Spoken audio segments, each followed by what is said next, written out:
Hi everybody, Dr. Chris here from Romsey Medical Practice.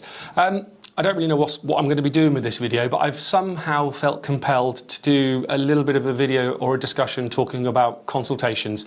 It's probably because I'm seeing quite a lot of new patients to the practice recently, and I often get questions of, or comments about the consultation process of it being quite in-depth, quite lengthy, and maybe people's previous experiences have not been with the same degree of consultation perhaps. So I wanted to just get this off my chest to a degree, whether or not this appears on our socials, whether or not this appears on our YouTube channel, or if it's something we play on the TV screen downstairs while you're in the waiting room. If so, hello, I'll be seeing you in a minute maybe.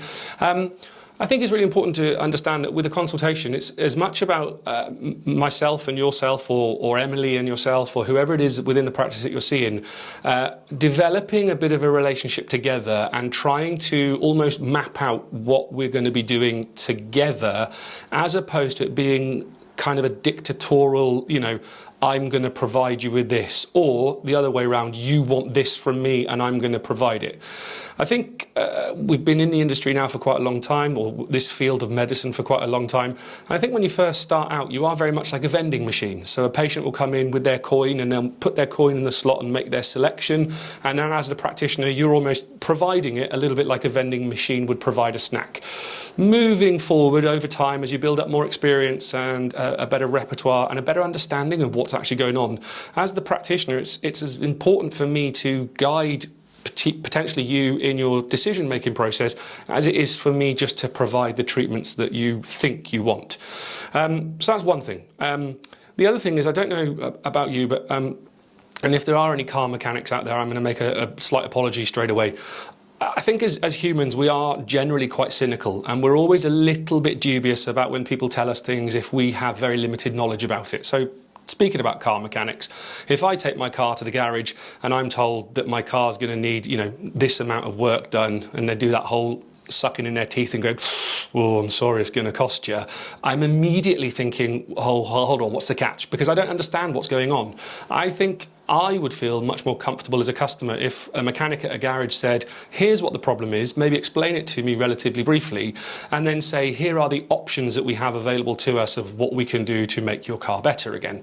Now, we could start with a relatively cheaper option, but it's not necessarily the gold standard. But moving up through the gears, car mechanics, but moving up through the phases, this is worst case scenario. At least then I'm forewarned and forearmed, and I feel more like I'm owning the decision and I'm making a conscious sort of part of that decision-making process. It's very similar when it comes to us with our consultations. So what I want to do is, when I'm consulting someone, I don't want to just be saying, this is what you need, this is what I recommend. I want to actually explain to you what it is that you're seeing, how those appearances are being formed based on the anatomy and the aging process, and then talking to you about options. And it may well be that there's one option available, it may be that there's a couple of options available, it may be that we have to do a combination or a course of different treatments in order to achieve the results that you are looking for. I think it's really important as well to be really honest with people at consultations. So I know that if someone's expectations are right up here, but my reality of what I can achieve is here, I need to work quite hard to get those to meet, or otherwise I will say, I'm not sure if I'm going to be able to deliver for you what it is you're hoping for. I would much rather disappoint you at a consultation than provide a course of treatments for which you may have spent some money on and you're still expecting a result that you don't get. Because by the time I've done that, I've already lost your trust. So I would much rather build that relationship early doors. Also, even though I am a surgeon by background and I've done, many thousands of operations, in Romsey Medical Practice, as here right now, I'm not providing surgical procedures. Dr. Heather downstairs does minor surgery for dermatology, lumps, bumps, minor skin cancers. But in the anti-aging area, we're not doing any surgical procedures. So if someone's level of requirement, in my opinion, is beyond non-surgical treatment, I again will be really honest and say I think you might need some form of surgical consultation to try and achieve a better result that you're looking for. I will always try and signpost you to someone that might be able to help. Fortunately, with the years that we've been around and the networks that we've built up, we do have quite a lot of people locally or nationally that we possibly could refer to or recommend to.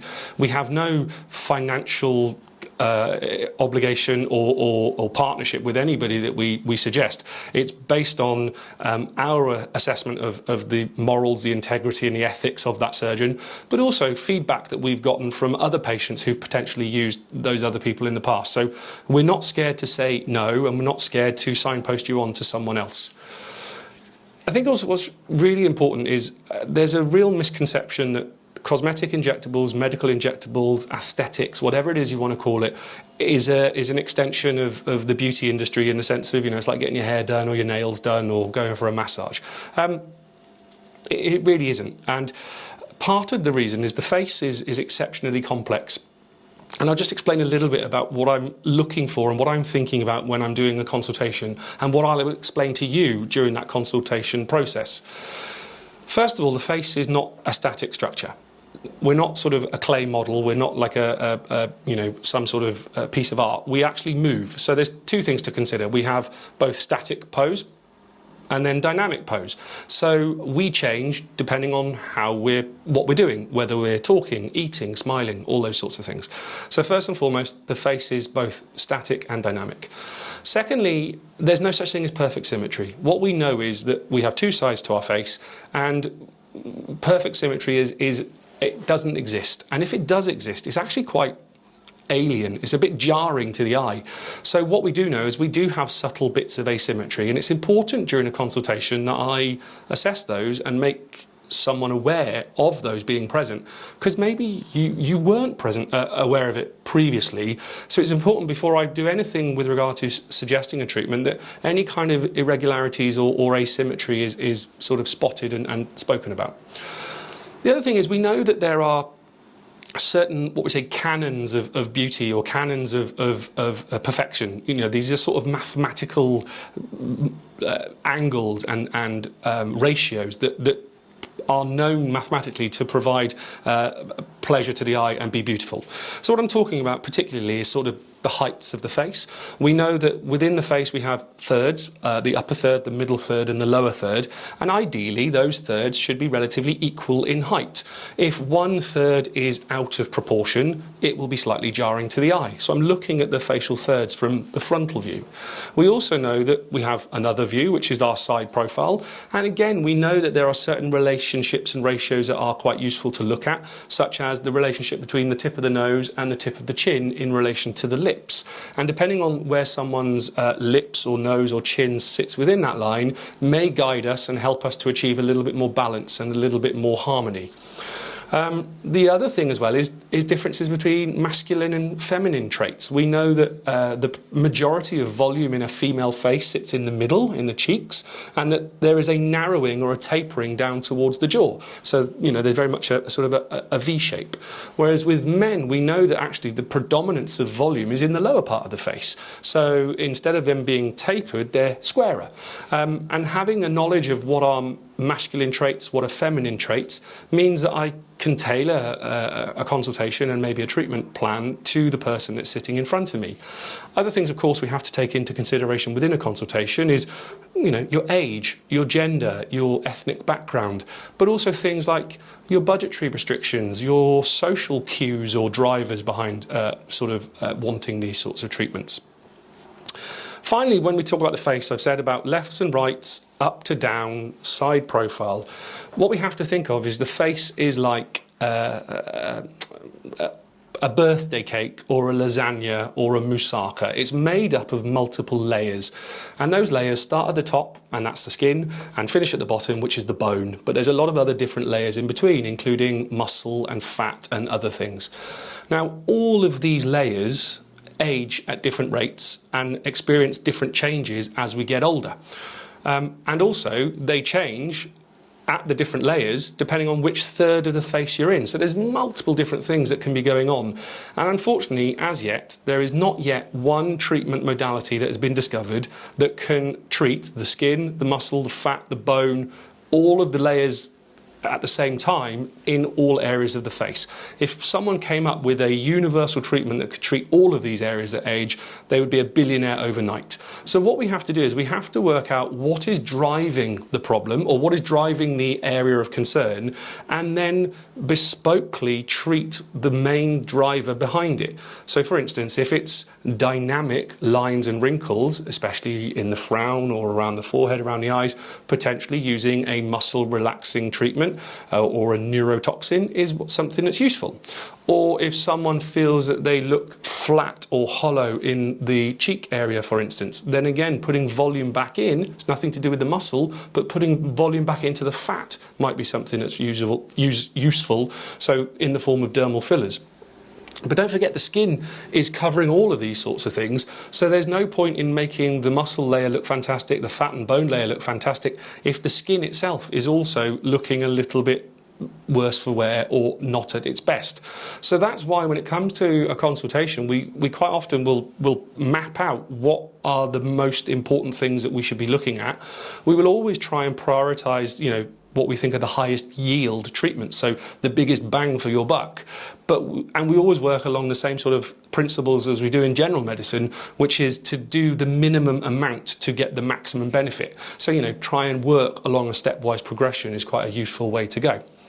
So also within a consultation, it's really important, because we are using different medical devices and potentially different prescription medicines, it's really important for me to get an understanding of you as well as a person, sort of your medical history, your medication history, if you have any allergies, if you've had any previous surgery, but also things that can contribute to your aging process.